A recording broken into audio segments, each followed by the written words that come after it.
KCGI 자산운용 다이렉트 마케팅 본부의 정원석 연구원입니다. 오늘은 이제 전쟁이 증시에 미치는 영향을 총 정리를 할 거고요. 초반부에 이제 전쟁이 증시에 미치는 영향에 대해서 조금 쉽게 설명을 드릴 거고, 이 부분은 이제 미국, 이란 전쟁의 현상에 대해서 공부를 해보면서 실제 적용을 해볼 겁니다. 그러고 나서 마지막으로 그러면 우리는 어떻게 대응을 해야 하는가에 대해서 결론을 짓고 마무리하고자 합니다. 네, 일단 저는 대한민국에서 이제 육군 장교로 근무를 했었고, 그래서 조금 더 고객님들에게 전쟁과 경제에 대해서 이런 연관성을 좀 더 쉽게 설명을 드릴 테니까 오늘 영상은 유튜브로도 올라갈 예정입니다. 그래서 천천히 같이 따라와 주시고, 혹시나 제 설명이 어렵거나 좀 이해가 안 되는 부분이 있으면 마지막에 Q&A 시간까지 가지도록 할 테니까 꼭 적어두시거나 아니면 FAQ에 적어주시길 바라겠습니다. 그럼 시작하겠습니다. 네, 먼저 전쟁과 경제의 상관관계에 대해서 먼저 시작을 하도록 하겠습니다. 일단 먼저 전쟁의 유형을 좀 봐야 됩니다. 이제 고객님들께서 많이 생각들을 하시는 게, 이제 실제 전쟁이라고 하면 우리가 이제 총을 쏘거나 포탄을 떨어뜨리거나 그런 부분들로만 전쟁을 많이 생각을 하시는데, 전쟁은 크게 두 가지 유형으로 먼저 크게 나눌 수 있습니다. 전쟁의 종류는 다양하지만 첫 번째로는 유형 전쟁. 아까 고객님들이 이해하신 대로 우리가 알고 있는 총을 쏘거나 이제 포탄을 떨어뜨리는 그런 유형 전쟁이 있고, 그 다음 무형 전쟁이 있습니다. 실제 총칼을 맞대고 싸우지는 않지만 이제 희소성 있는, 그러니까 희소성이라고 하면 조금 자원이 이제 유한하다. 좀 더 쉽게 설명하면 자원이 이제 어느 정도 양이 정해져 있는, 예를 들어 석유라든지 이런 부분들로 인해서 조금 더 우위에 있다라고 하면 산유국들이겠죠. 실제 그 자원을 현재 가지고 있는 국가들이 조금 더 경쟁력을 우위에 점에서 하는 전쟁을 자원 전쟁이라고 합니다. 일단 유형 전쟁 먼저 보게 되면 크게 두 가지 유형이 있습니다. 전면전과 국지전이 있는데요. 쉽게 설명해서 구별을 하자면, 내가 모든 가용한 자원을 모두 활용해서 전쟁을 펼친다 하면 전면전입니다. 예를 들어서 우리나라의 6.25 전쟁이나 제1, 2차 세계대전을 생각하시면 되고, 결국 승전국과 패전국이 나뉘게 되는 전쟁의 유형이다라고 보시면 됩니다. 다음은 국지전이라고 하는 것은 말 그대로 국한된 지역에서의 전쟁이라고 생각하시면 돼요. 그래서 모든 자원을 쏟아붓는 게 아니라 한정된 자원을 가지고 공격을 하면서 국한된 지역에서만 전쟁을 벌이는 것을 국지전이라고 얘기합니다. 그래서 우리가 통상적으로는 전면전보다는 현재 시대에는 좀 더 국지전이 조금 더 많은 양상을 띠고 있고, 그 대표적인 예로 우리나라에 있었던 연평도 포격 도발이라든지 미사일 도발 등등이 국지전에 해당되겠습니다. 자원전쟁이라고 하는 것은 아까 말씀드렸던 것처럼 실제 총, 칼, 포탄을 활용하지 않고 에너지 또는 석유 등등으로 한정된 자원을 가지고 이제 갈등을 일으키는 전쟁을 얘기를 합니다. 그래서 무형 전쟁이라고 얘기를 하는데, 예를 들어서 중국의 히토류 수출 통제라든지 아니면 미중 무역 전쟁이라도 얘기를 했었죠. 관세나 또는 그 상대국의 어떠한 자원의 수출을 막으면서 실제 그 국가의 경제적인 피해를 입히게 하기 위함이 자원 전쟁입니다. 그래서 좀 크게 세 가지 부류로 가져와 봤는데, 현대의 그 전쟁 양상은 국지전과 자원전쟁의 조금 비율이 훨씬 높다라고 보시면 좋을 것 같습니다. 제가 이 얘기를 처음에 말씀드린 이유는 사실 전면전, 국지전, 자원전쟁마다 전쟁의 양상이나 경제적 피해 정도가 상당히 다릅니다. 사실 모든 전쟁에서 승전국, 패전국이 있을 수 있지만 영원한 승전국은 없습니다. 따라서 전면전은 사실 완벽하게 상대방을 국가적 전망 위기에 놓이기 위해서 하는 전쟁이기 때문에 조금 더 경제적 피해가 크다 볼 수 있고요. 국지전이나 자원전쟁은 어느 정도 목적이 달성이 됐을 때 종료가 되는 양상을 보이는 구조입니다. 전쟁의 양상을 좀 보게 되면 통상적으로 이런 흐름대로 이어집니다. 꼭 이게 똑같은 메커니즘이라고 말씀드릴 수는 없지만, 첫 번째로 전쟁 발발이 일어나게 되면 국가의 중요 시설들을 타격하게 됩니다. 전기라든지 또는 보급로, 수로 이런 부분들, 또는 우리나라로 따지면 교량, 한강대교 이런 것들이 이제 타격을 통해서 그런 보급로드를 끊고, 실질적으로 그 국가 중요 시설을 타격함으로써 국가의 혼란을 야기시킵니다. 그러고 나서 실제 그 전쟁의 목적이 달성이 된다고 했을 때 전쟁은 실질적으로 종료가 됩니다. 하지만 그 뒤에 되게 중요한 건 경제 재건 정책이 바로 일어나게 됩니다. 전쟁으로 인해서 산업시설들이 파괴가 되고 또는 전기, 물, 가스 등등 그런 비축시설들이 타격을 입다 보니까 실제 다시 경제 부흥을 위해서 경제 재건 정책이 일어나게 됩니다. 이제 조금 더 구체적으로 살펴보도록 하겠습니다. 그럼 전쟁이 양상별로 어떤 경제 영향을 미치냐? 실제 전쟁이 발발하게 되면 전쟁 물자를 생산하기 위해 일부 사유재산들이 국가에 귀속됩니다. 뭐 우리나라뿐만 아니라 일부 국가들도 해당이 됩니다. 예를 들어서 공장이다라고 하면 군수 물자를 조금 더 생산을 늘려야 되지 않습니까? 전쟁이 시작됐으니까. 그렇기 때문에 공장도 국가에 귀속되는 부분도 있고, 특히 선박 같은 경우도 국가에 귀속이 됩니다. 전쟁이 시작되게 되면. 그 이후로는 전쟁 물자의 생산과 수속을 위해서 귀속을 시키고, 이제 전쟁시가 아닌 평시에는 세금 혜택이나 그런 부분들을 주면서 실제로는 혜택을 주고 있습니다. 그 다음에 실제 징집이 이루어지기 때문에 노동인력의 감소를 유발하게 됩니다. 아까 다음 단계로 넘어가면 국가 중요 시설 등을 타격하게 됩니다. 그래서 물이라든지 전기라든지 원자로라든지 그런 각 국의 국가 중요 시설을 타격함으로써 실제 그 국가의 혼란을 야기하고요.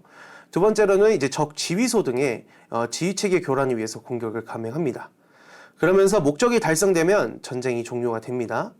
하지만 제일 중요한 건 목적 달성 이후의 경제 재건 정책입니다. 전쟁이 종료되게 되면 아무래도 국가 중요 시설이나 국가 경제 재건을 위한 정책을 수립할 수밖에 없습니다.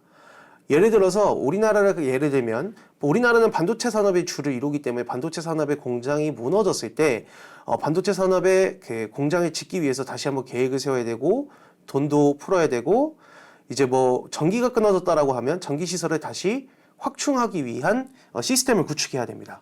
그렇게 되면 세금이 증가하게 될 뿐만 아니라 실제 전쟁이 일어나게 되면 국방비가 올라갈 수밖에 없습니다. 그리고 마지막으로는 이건 전면전에만 해당되는 내용들인데 통상적으로 승전국이 패전국, 진 국가에게 전쟁 분담금을 요청하면서 실제적으로는 패전국이 전쟁에서 이제 실제 졌기 때문에 경제적인 측면에서 더욱더 악영향을 미칠 수 있다.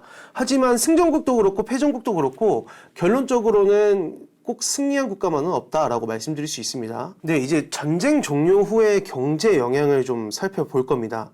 지금 이제 이런 부분들을 조금 더 공부하고 나서 이제 뒤에 미국과 이란 관련된 내용에 한번 적용을 해볼 거예요. 그래서 조금 더 제가 이 부분에서는 길게 설명을 드릴 건데 최대한 쉽게 설명드릴 테니까 다시 한번 말씀드리지만 이해가 안 되는 부분이 있다라고 하면 FAQ에 꼭 남겨주시기를 바라겠습니다. 첫 번째로는 원유나 천연가스 등 원자재 비용이 증가합니다. 원유라는 건 특히 석유, 휘발유, 고객님들에게 제일 밀접한 건 휘발유일 것 같고 최근에 막 뉴스에서 많이 얘기 나왔던 게 나프타라는 물질로 인해서 우리가 쓰레기 봉투라든지 이런 종량제 봉투들을 이제 쉽게 구하지 못하고 있다 이런 뉴스들을 접하게 될 텐데요. 일단 원유 같은 원자재 비용이 증가합니다. 왜냐? 원유는 그 생산의 양이 제한돼 있어요. 하지만 우리 생활에는 상당히 밀접해 있는 필수품이고 우리는 국민들 입장에서는 휘발유라는 기름에 직접적으로 미쳐 있지만 기업 입장에서도 운송 비용이 포함되어 있는 거죠. 우리 최근에 얘기 많이 들었던 게 기사에 많이 나왔던 게 유류 할증료 그게 많이 늘었다라고 하잖아요. 비행기의 기름값이 늘었다는 겁니다. 그러면 우리가 통상적으로 어떠한 물건을 우리나라에서 해외로 보낼 때 비행기 또는 배로 보내야만 가능한데 실질적으로는 비행기보다는 해상 운송, 배로 하는 운송이 90% 이상 차지합니다. 그러다 보니까 실제 원유 가격이 올랐을 때는 당연히 배에 들어가는 기름값도 더더욱 올라갈 수밖에 없습니다. 이해가 되셨죠? 특히 조금 더 예를 구체적으로 들자면 이란의 석유 시설을 타격했어요. 그렇게 된다라고 하면 원래 생산하던 양보다 줄어들 수밖에 없습니다. 생산하던 양이. 그렇게 되면 필요한 사람은 많은데 생산해내는 양이 줄어들다 보니까 덜 나눠줄 수밖에 없죠. 그렇게 되면 원하는 사람은 많은데 줄 수가 없으니까 가격을 높일 수밖에 없습니다. 이렇게 이해를 하시면 될 것 같아요. 다음은 이제 회사의 이익을 간단하게 요약을 해보면 매출액, 그러니까 내가 어떠한 물건을 판매한 가격과 수량을 합친 게 매출액입니다. 하지만 매출액에서 비용을 빼야 됩니다. 뭐 마케팅 비용 이런 것들도 있지만 이런 거 다 빼고 고객님들 쉽게 설명해서 유통비용, 보험비용이 있습니다. 유통비용이라고 하면 제가 고객님들한테 아까 설명한 기름값이 기본적으로 올라가게 되겠죠. 원유 가격이 상승했으니까. 유통비용이 상승하게 됩니다. 두 번째, 전쟁이 발발하게 되면 고객님도 아시다시피 해상에 적용되는 보험이 있어요. 바다상에서 일어날 수 있는 일들에 대해서 기업들도 보험을 듭니다. 그걸 해상보험이라고 하는데 전쟁이나 이런 불안정한 요소가 증가하면 증가할수록 이 보험 비용도 증가하게 됩니다. 그럼 실질적으로 회사는 어떻게 되느냐?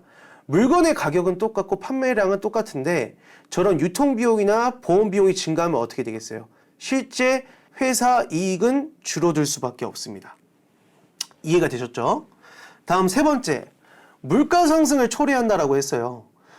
물가라는 건 물건의 가격이라고 생각하시면 돼요. 그럼 왜 물건의 가격을 상승하느냐? 우리가 부산에서 서울로 납품을 하는 자영업자입니다. 그래서 제가 펜을 하나 만드는데 1,000원이 들어요. 이 펜 하나를 만드는데.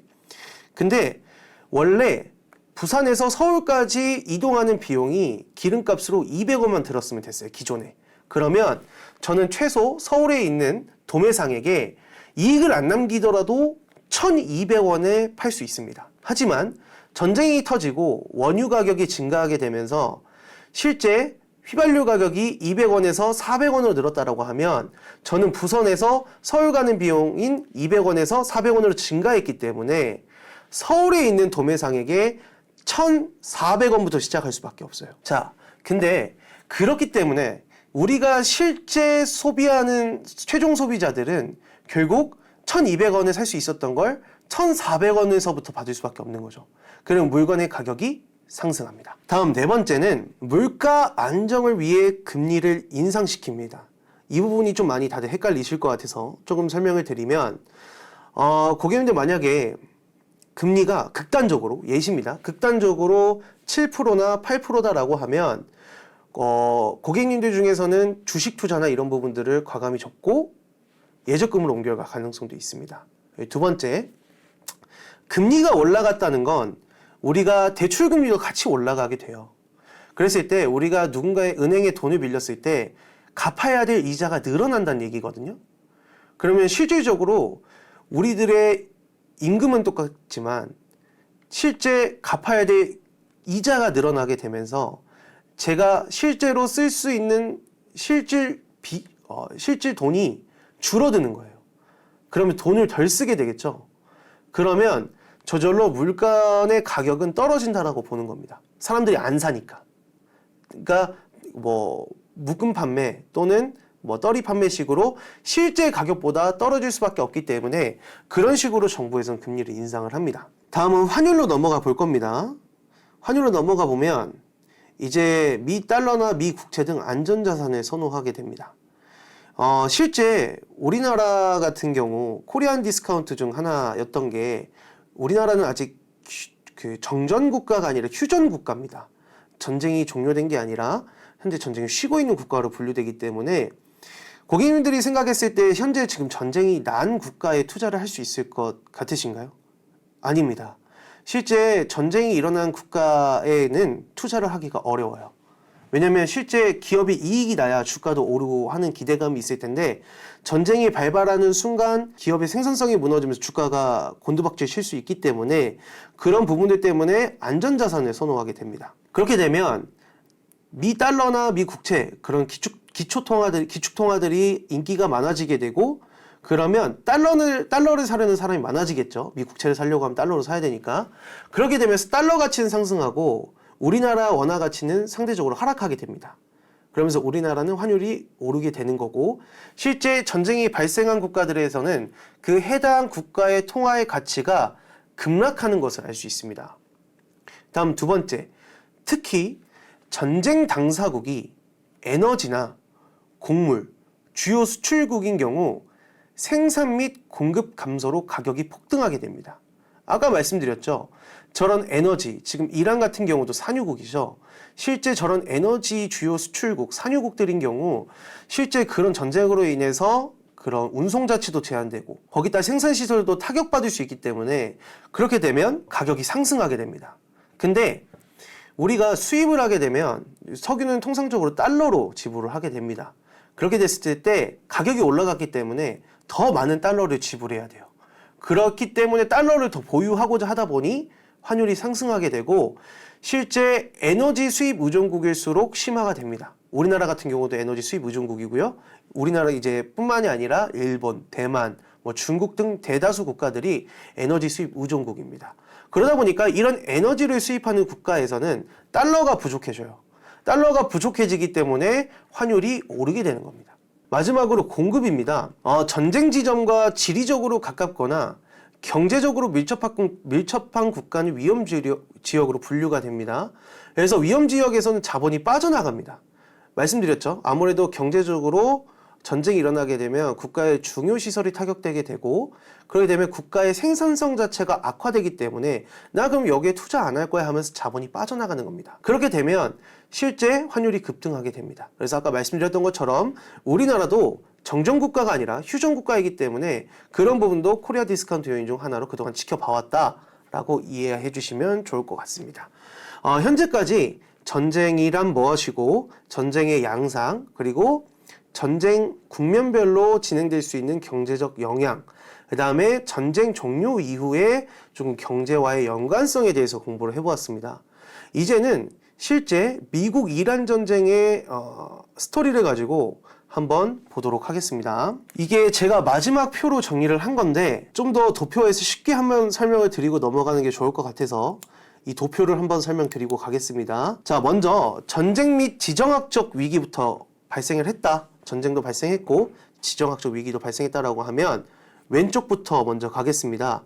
아까 말씀드렸던 것처럼 원자재나 에너지 가격이 상승하게 됩니다. 그렇게 되면 기업의 생산 비용이 증가하게 돼요. 왜냐? 기름값, 유통 비용이 늘었다. 또는 전쟁이 터졌기 때문에 그런 해상에서의 보험 비용이 늘었다. 그럼 생산 비용이 증가하게 되고 결국 그거를 기업은 이윤을 남기기 위해서 최종 물건의 가격을 높입니다. 그렇기 때문에 실제 소비자가 살 때의 가격이 높아져 있는 거죠. 그러면서 소비자 물가가 폭등하게 됩니다. 자, 그렇게 되면 실제 국가 리스크가 증가하게 되고 자본이 유출되게 됩니다. 지금 보시면 국가 리스크가 증가하게 됐다라고 하는 건 소비자들, 국민들은 돈을 최대한 아끼고 기업들은 생산성이 늘지 않을 뿐더러 고객들이 안 사주니까 재고가 많이 남는 상황이 생기잖아요. 그러다 보니까 국가 리스크도 증가하고 자본도 유출이 되는 겁니다. 그러다 보니까 통화 가치가 급락했다, 환율이 상승했다. 그러면서 수입하는 물가도 상승이 됩니다. 이제 물가 상승의 압력이 가속화가 되고 그러면서 실제 기업들이 공급망이나 물류에 차질을 미치게 됩니다. 기업의 생산은 감소되고 수송이 지연될 수 있어요. 그리고 지금 전쟁 호르무즈 해협처럼 일정 해협을 봉쇄시켜 놨기 때문에 배들이 우회해야 되는 경우도 많습니다. 그렇게 되면 실제 내가 받으려 했던 날짜보다 더 지연될 수 있어요. 그러면서 인플레이션이 유발된다. 그래서 실제 전쟁이 발발하게 됐을 때, 전쟁이 종료되게 되면 물가가 올라가고 환율도 올라가고 경제 성장도 둔화되며 생활 수준도 실제 저하되더라. 결국 전쟁의 승자는 아무도 없었다라는 이야기가 될 수 있습니다. 이제 미국 이란과 전쟁에 대해서 한번 알아보도록 하겠습니다. 지금까지 공부했던 내용들을 바탕으로 해서 이제 하나하나씩 적용을 해볼 거고, 그래서 미국 이란 전쟁의 현재 타임라인, 지금까지 어떻게 흘러왔는지를 한번 살펴보고 한번 저희들이 배웠던 거를 바탕으로 적용을 한번 해보도록 하겠습니다. 다만 제가 이전에 설명드렸던 내용들에 대해서는 경제적 변수들을 일정 통제해 놓은 게 있어요. 그래서 꼭 그게 정답만은 아니지만 대다수 그렇고, 여기에 이제 제가 말씀드렸던 요인들 외에 여러 가지 정치적 또는 외교적 변수들이 있다라고 하면 저 내용들도 충분히 바뀔 수가 있습니다. 그래서 그런 부분들을 감안해서 들어주시고 더 궁금하신 내용이 있으시면 FAQ에 남겨주시면 조금 더 설명을 드리도록 하겠습니다. 먼저 보겠습니다. 2월 28일 날 미국 이스라엘이 이란을 전격으로 공습했고 이란의 신정체제를 이끌던 하메네이가 사망을 했습니다. 그러자마자 3월 1일 날 이란은 호르무즈 해협을 봉쇄하기 시작했습니다.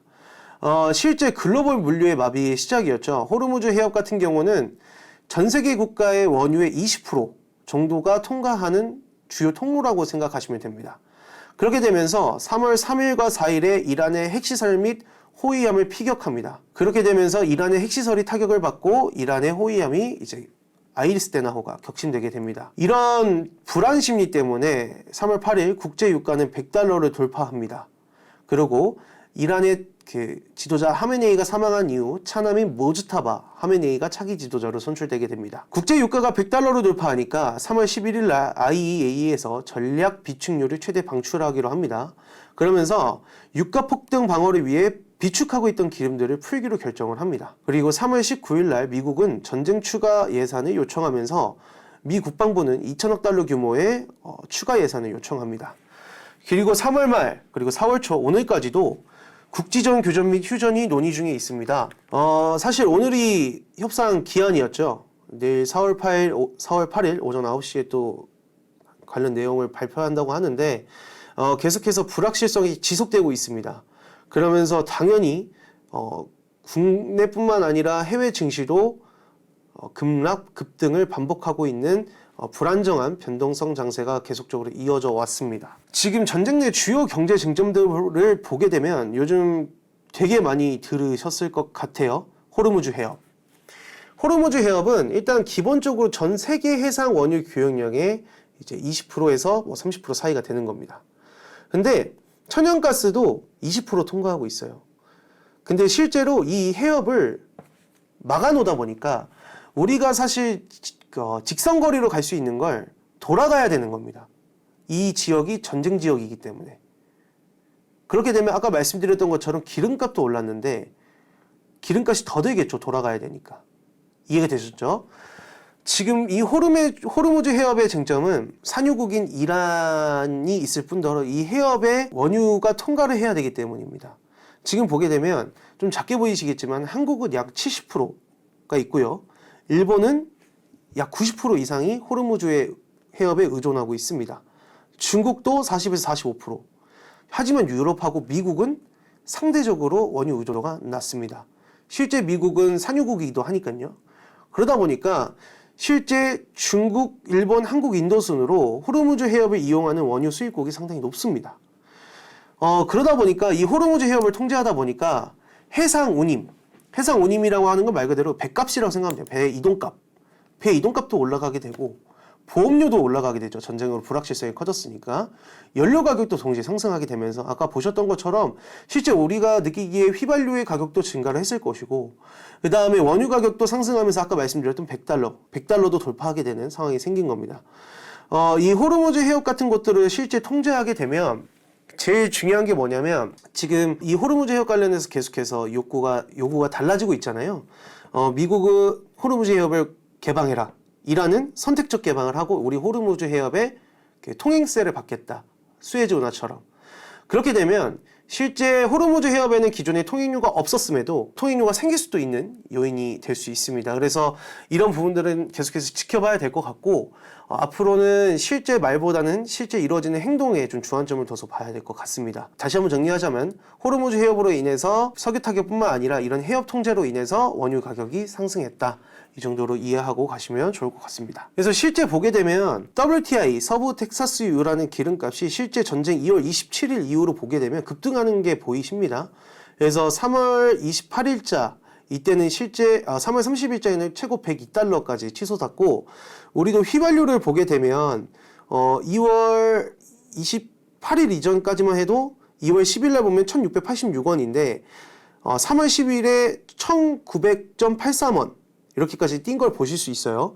그래서 지금 우리나라 정부에서도 지금 하려고 하는 게 뭐 공공 2부제 그리고 민간 주차장에는 뭐 5부제 이런 식으로 최대한 지금 기름을 아끼려고 하고 있고 그 다음에 실제 UAE나 이런 국가들에게 기름을 받으려고 하는, 실제 UAE는 기름을 받으려고 했고 걸프국들에게 기름을 지금 수송받기 위해서 외교적인 정책을 지금 펼치고 있습니다. 환율도 한번 보시죠. 아까 말씀드렸던 것처럼 우리는 전쟁 국가가 아니에요. 하지만 전쟁이 발생하게 되면 기본적으로 안전자산을 선호하게 됩니다. 안전자산이라고 하면 실물자산, 뭐 금, 은이라든지 또는 기초통화인 달러에 이제 달러나 미 채권에 투자하는 경향들이 강해지는데, 그렇게 되다 보면 달러에 대한 수요가 많아지고 달러를 실제로 더 많이 모으게 됩니다. 그렇게 되면 우리나라 같은 경우는 달러가 줄어들게 되다 보니까 실제 환율이 3월 30일에 1517원까지 오르는 상황이 생기기도 했다, 이렇게 보시면 좋을 것 같습니다. 한때는 1530원을 뚫었었습니다. 그 다음에 증시를 한번 보시죠. 제가 말씀드렸던 것처럼 그런 기업들의 생산적인 비용이 증가한다라고 했잖아요. 지금 근데 문제는 아까 배웠던 건 전쟁 국가들에 대해서 배웠는데 왜 우리나라가 피해를 받느냐, 또는 S&P 500 이런 미국계 기업들이 영향을 받느냐라고 하면, 기본적으로 원유 가격이 올라가면 모든 국가들은 자급자족할 수가 없어요. 모든 기업들도 자급자족할 수 없어요. 수출 수입은 반드시 필수 불가결한 존재예요. 그러다 보니까 기업들 입장에서는 가격을 높이긴 부담스럽고, 하지만 비용은 내야 되잖아요. 해상 비용이나 보험 비용에 대해서는. 그러니까 비용이 증가하게 되면서 실제 이제 증시에서는 기업의 영업이익이 줄어드는 거 아니야? 라고 생각하는 게 첫 번째고, 두 번째는 안전자산에 대한 수요가 커지면서 주식시장에서 자금을 빼서 아까 말씀드렸던 그런 실물자산이나 뭐 채권 쪽으로 많이 이동을 하게 됩니다. 왜냐면 불안하니까. 그렇게 되면서 실제 증시 상황만 보더라도 3월 전쟁 이후에 지금 우리나라 증시도 2월 말까지만 해도 6,200~300대를 봤었는데 지금 현재 이제 5,400, 500대로까지 떨어진 현재 상황입니다. 그러면 미국도 똑같냐? 똑같습니다. S&P 500 지수 같은 경우도 실제 전쟁 이후로 쭉 해서 하락하는 모습을 보이고 있습니다. 실제 전쟁이 일어나게 되면 미국이 실제 전쟁을 일으켰지만 실제 미국 기업들도 수출입을 하는 국가들, 그리고 특히 글로벌 다각화를 한 기업들이 많기 때문에 이런 운송 비용들이 증가할 수밖에 없고 실제 미국의 기름값도 증가하게 됐습니다. 그러면서 실제 기업의 영업이익은 감소할 수 있다, 이렇게 보시면 될 것 같고, 미국도 똑같이 이런 불안정한 상황에서 증시에서 주식에서 빼서 채권으로 가는 경우도 많습니다. 그러다 보니까 증시가 하락하는 데 영향을 미친다. 특히 전쟁을 현재 하고 있는 국가라면 더더욱이 특히 외국계 자본이 돈을 많이 빼게 됩니다.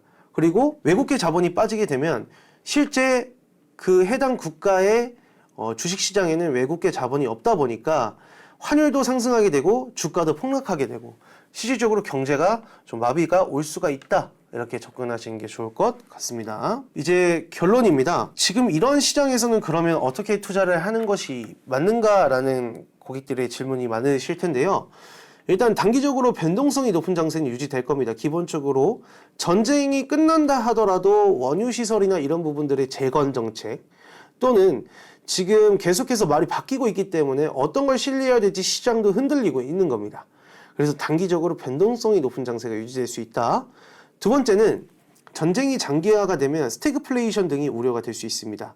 경제 침체가 올 수 있고 대신 물가는 상승하는 이런 경제에 좋지 않은 현상이 발생될 수 있는데, 다만 전쟁이 장기화가 된다라고 하면 이제 실제 미국 같은 경우도 경제적이고 정치적인 우려사항이 생길 수밖에 없다라고 이해하시면 좋을 것 같아요. 세 번째로는 물가 및 환율 관련해서 금리 인상 압박 우려가 존재할 수밖에 없습니다.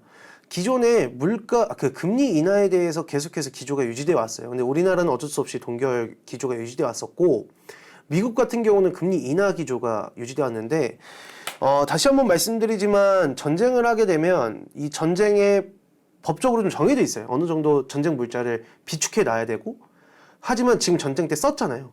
그럼 생산을 해야 됩니다. 그러면 국방비가 늘어날 수밖에 없어요. 왜냐하면 새로 찍어내는 수주를 넣어야 되니까. 그렇게 되면 정부에서는 기존의 예산을 다 짜놨을 거 아니에요. 그렇기 때문에 부족해집니다. 그럼 어떻게 되냐? 추경 예산을 하게 됩니다. 미국도 똑같아요. 그래서 아까 말씀드렸던 것처럼 미국 국방부가 국회에 2천억 달러 조금 더 줘 라고 한 겁니다. 이해가 되셨죠? 그렇게 되면 실제 물가가 상승했기 때문에 또 금리 인하가 아니라 이제 인상에 대한 압박이 생길 수 있다. 다음 네 번째, 제가 실제 고객님들하고 많이 대화를 해보면서 느낀 건 그럼 이런 주식시장에서 방산주나 뭐 이런 부분들을 마켓 타이밍 하면 되는 거 아니에요? 라고 말씀 주시는 고객님들 계세요. 근데 기존보다 훨씬 더 예측이 어려워집니다. 마켓 타이밍이. 왜냐면 실제 주가는 시시각각 변하고 주가는 정량적으로 어떠한 뭐 1 플러스 1은 2가 아니라 실제 뭐 투자 심리도 반영되기도 하고 실제 생각보다 나는 이 가격이 너무 높은 것 같은데 하면 투매 현상도 벌어지기도 해요. 그래서 실제로는 기존보다 마켓 타이밍 잡기가 더 어려워집니다. 그래서 오히려 이럴 때 나는 테마주 또는 그런 것들에 들어가서 나는 저가에 사서 고가에 팔 거야 라고 하는 아니라는 생각은 조금 제가 봤을 때는 좀 자제해 주시는 게 좋을 것 같습니다. 이렇게 특히 변동성이 심한 장세에는. 그리고 다섯 번째는 이럴 때일수록 이제 실제 기업의 가치와 산업에 좀 주목을 해야 됩니다. 그래서 전쟁으로 인해서 이 실제 기업의 가치가 훼손됐는지 아니면 우리가 이 실제 기업의 가치보다 너무 더 좋게 보고 있었던 건지 아니면 이런 변동성 있는 장세에서 쉽게 흔들리는지들이 그런 것들에 주목을 하면서 투자를 해야 된다. 그래서 지금 마지막 결론은 전반적인 분산 투자가 필요합니다. 지금은 어느 산업에 국한돼서 투자하기보다 특히 연금자산인 경우는 중장기적인 분산 투자 플랜을 계획을 해서 조금 더 글로벌 분산 투자적인 접근을 하시는 게 좋다라고 말씀드릴 수 있을 것 같습니다. 네, 오늘 제가 준비한 강연은 여기까지인데요. 네, 오늘 하루도 바쁘신 시간 와중에 참석해 주셔서 감사드리고 네, 다음번 기회에도 좋은 강연으로 찾아뵙도록 하겠습니다.